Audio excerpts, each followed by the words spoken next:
प्रयागराज, जिसे त्रिवेणी संगम के कारण पवित्र माना जाता है, केवल तीर्थराज ही नहीं, बल्कि अनेक रहस्यमयी घटनाओं का भी साक्षी रहा है। ऐसी ही एक रहस्यमयी कथा है मोहिनी अप्सरा की, जो प्रयाग महात्म्य से जुड़ी हुई है। प्राचीन काल में प्रयाग क्षेत्र में एक अत्यंत तेजस्वी आर्ष निवास करते थे, जिनका नाम कौंडिन्य आर्ष था। वे अपनी तपस्या में लीन रहते थे और त्रिवेणी संगम में स्नान कर अपनी साधना को सिद्ध कर रहे थे। एक दिन जब वे तपस्या कर रहे थे, तभी देवलोक की अप्सराएं वहां से गुजरीं। उनमें सबसे सुंदर थी मोहिनी, जो अपनी दिव्य आभा और मोहक नृत्य के लिए प्रसिद्ध थी। मोहिनी अप्सरा ने आर्षि को देखकर सोचा कि यदि इनकी तपस्या भंग हो जाए तो ये भी सांसारिक मोह में फंस सकते हैं। इंद्र के कहने पर मोहिनी ने अपने नृत्य और सौंदर्य से आर्षि की तपस्या भंग करने का प्रयास किया। जैसे ही वह संगम के पास पहुंची, उसकी सुंदरता ने पूरे वातावरण को मोहक बना दिया। मोहिनी जल में उतरी और उसके स्नान से गंगा, यमुना और सरस्वती की तरंगें भी सजीव प्रतीत होने लगीं। कौंडिन्य ऋषि ने जैसे ही आंखें खोलीं, उन्होंने मोहिनी को देखा।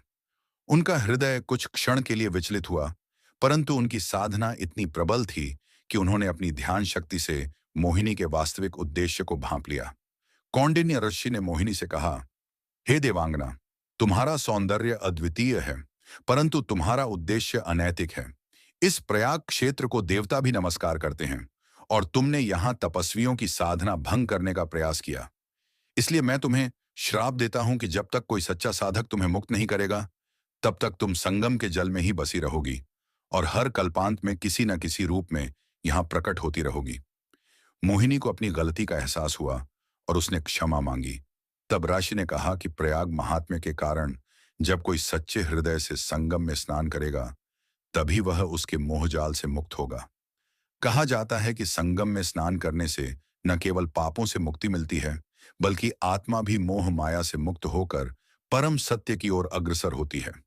यही कारण है कि प्रयागराज को मोक्षदायिनी भूमि कहा जाता है, और यहाँ संगम में स्नान करने से व्यक्ति मोहिनी के उस मोहजाल से बाहर आ जाता है, जो सांसारिक बंधनों का प्रतीक है।